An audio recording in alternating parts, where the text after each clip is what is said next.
it's Clay Dixon with LearnToBassFish.com.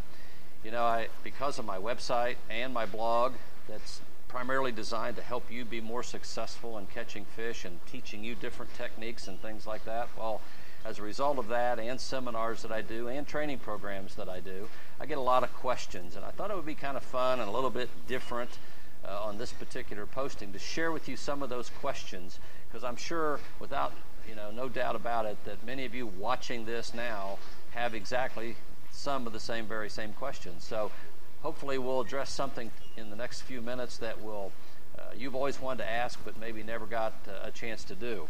Let's start with one of the questions. What's the difference between a crankbait and a jerkbait? Well, there is a video on the website, LearnToBassFish.com, that covers jerkbait fishing and different techniques with that type of lure, particularly in the springtime.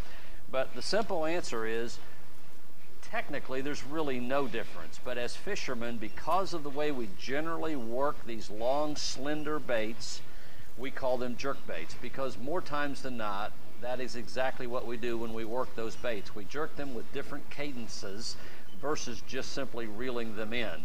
Now, can we catch fish reeling them in? Yes. But as a rule, these long, slender lures with a short lip on them, we call jerkbaits because of the method by which we fish them. And I would encourage you to go to the video on the website that talks about the different techniques on learning how to fish one of these jerkbaits.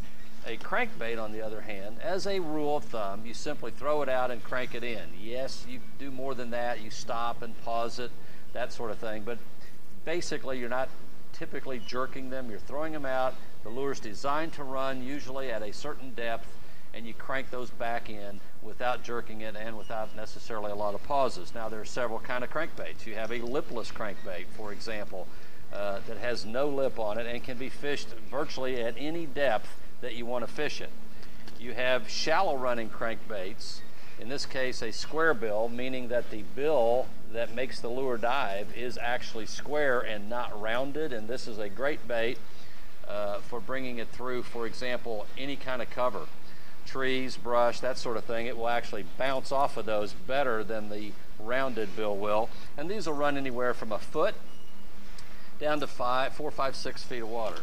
Then when you want to get down deeper into 10, 12, 14 foot of water, you simply pick up a crankbait that has a bigger lip. The bigger the lip, the deeper it dives.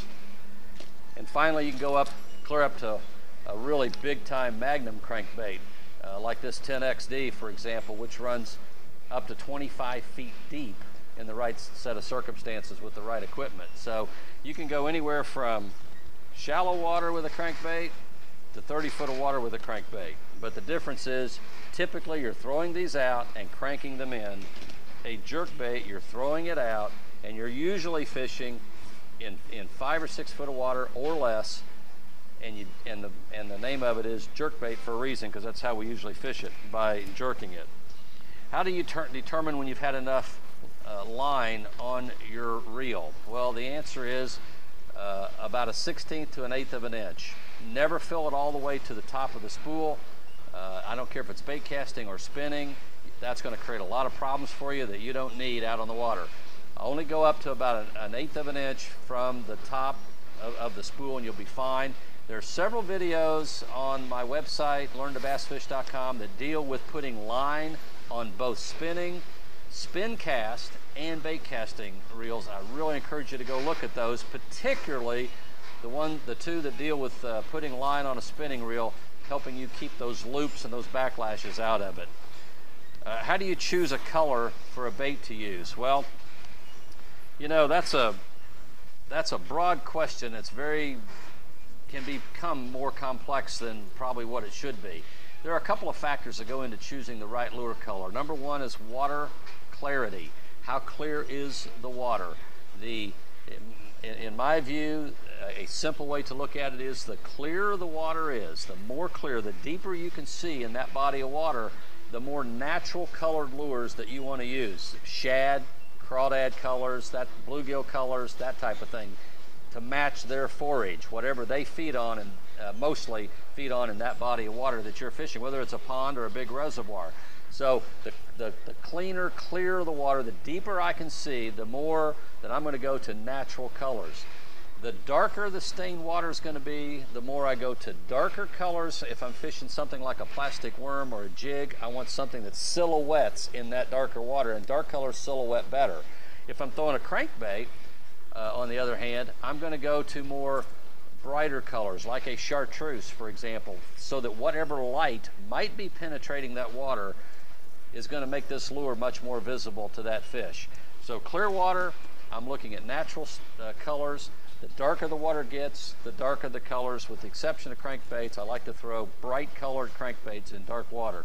The other thing is in the springtime, I'm looking always in the early spring, I'm tending to throw more crawdad colors because that's what the primary food forage is early in the springtime when they're moving into spawn.